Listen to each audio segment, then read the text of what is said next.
So, bright and early this morning, I decided to get up and watch West Indies versus Australia.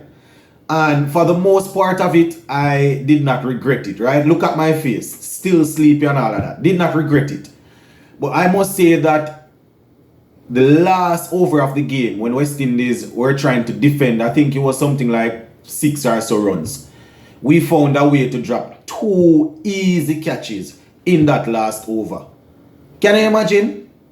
So welcome, my peeps. Welcome back to the program. Hope you guys are doing okay. It's a beautiful morning. We did not win the game, but it was a close game. It was a close game, and we lost the game only because of our own,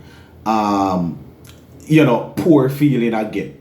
So we're going to go through it, my peeps. It was a low-scoring encounter. West Indies batted first, and we got 146, 145 for 9. We got 145 for 9. So it's nowhere close to the runs that we see the other teams making in and around the T20 circuit. But at the end of the day, our bowlers, they did very well to try and defend this little total. I must commend people like Alzari Joseph, Yannick Correa, Jason Holder, and the other guys there. They did extremely well in the bowling department. So let us take a look at the batting card for the West Indies first. So we had Kyle Mayers opening up with Johnson Charles and then Brandon King at 3. Now that is the lineup that I had decided, that yesterday I decided that I would have used in terms of the number 1 to 3. So we had Kyle Mayers, Johnson Charles, and Brandon King. Now, once again, it was Kyle Mayers that did the work at the top of the order. 39 from 36, right? Found it a little bit difficult, but, was still able to at least give us a little platform. One of the best shots of the day the best shot of the day, in my opinion, was a shot that Kyle Mayers played over cover. Right, stand and deliver. Bowler pitched out in and around the outside the half stump, and Kyle Mayers just stood on the back foot and drove it over cover. That was a very, very good shot to see. So 39 from 36, 5 fours, and that was the 6 there that I'm talking about. The only 6. Johnson Charles, he was cleaned up by Hazelwood. He was bowled. He made 3 from 2. So nothing much went on for Johnson Charles. Brandon King, he had 12 runs from 9 deliveries. So got a start but was unable to carry on. Had 1 6 and a 4 before Josh Hazelwood got him trapped in front. Raymond Reefer, he made 19 from 23. Right? So he struggled, came in and was unable to get it going. And he was one of the culprits that dropped a catch in the last over when Sheldon Cottrell was bowling. Sheldon Cottrell was good today, my peeps. Very, very good. Right throughout the game. Usually you would get 2 good overs from Sheldon Cottrell up front. And then you are worried about when he comes back. Funny enough, he got the last over to bowl. And he was well on his way to try and defend the little bit of runs. As much as how he was inconsistent today. Some sharp ball, some wide ball down the leg side and all of that. But, it's not like he was thumped or anything in the game. Nicholas Poor and the captain, he batted down the order, was only able to get 2 from 5 before Mitchell Stark trapped him in front also. Jason Holder had 13. Ravman Powell came before Jason Holder and got 7. Right? And then Odin Smith got 27 from 17 before he was run out, getting 3 4s and a 6. So he was the only person in the middle order that was able to basically try and fight back a little bit, right? Alzari Joseph had 7 ball, 7 runs, right? And Yannick Correa was left not out on 1. Sheldon Cottrell did not bat. So that is how it went, my peeps, in terms of the score that West Indies made. 145 for 9, right? Kyle Mayers once again leading from the top there, getting 39.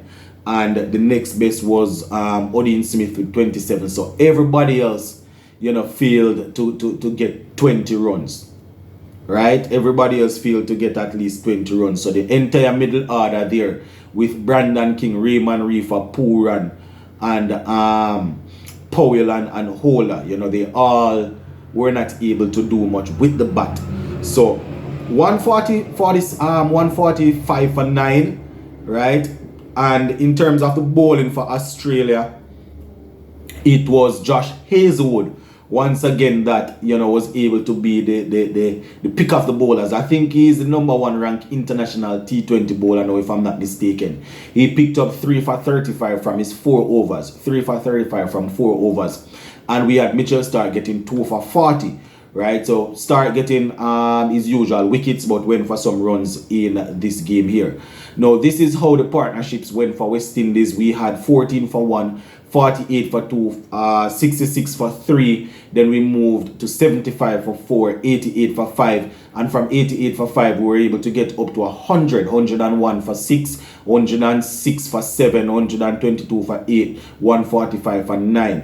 You understand? And as I said, my viewers and subscribers, we found it going tough in terms of the bowling, in terms of the batting, right? But the bowlers, I must commend them. I must commend the West Indian bowlers, right? The Australians did their thing with the ball also, but as per usual, you know, our batsmen go and play some shots that, you know, it's basically not too sure. We're not too sure why.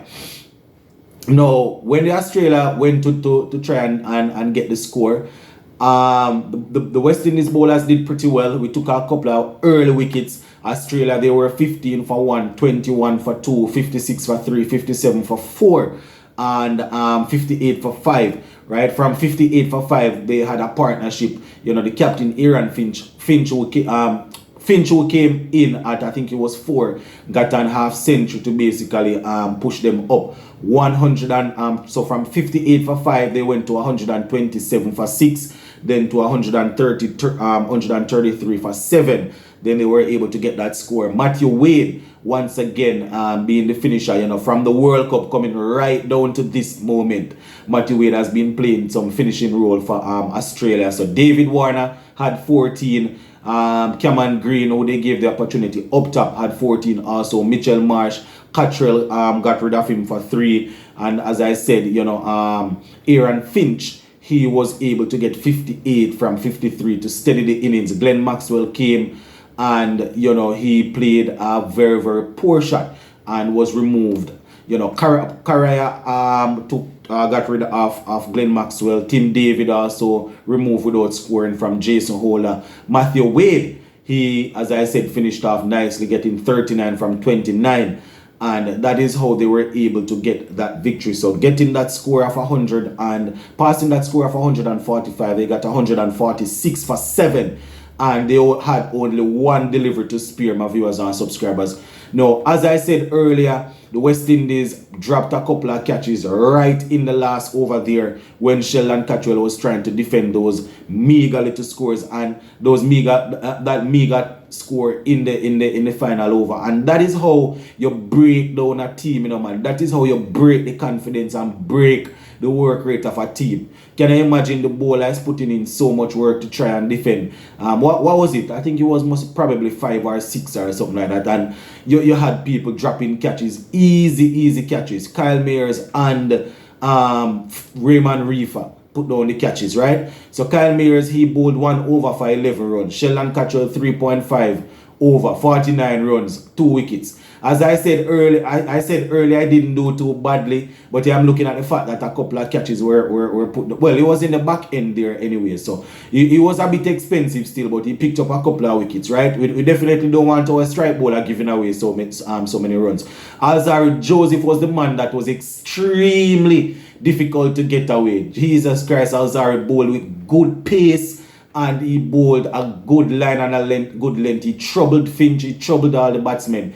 Bowled 4 overs for 17 runs and picked up 2 wickets. So Alzarri Joseph led the way, my peeps. Jason Holder had 1 for 30 from his 4 overs, coming back nicely. I think the first over went for 16 runs, but he came back pretty good. Yannick Correa bowled 4 overs for 15 runs and picked up a wicket. So excellent bowling for Yannick. You know, I am one of them that wasn't too sure how he got into the team. But one thing can be said though, you know, based on what we saw from him against New Zealand in the ODI, he showed good control with the ball. He showed maturity. And, I was a little bit worried that the ODI is a bit different from the T20. He would be attacked and all of that. But he held his composure and he bowled well.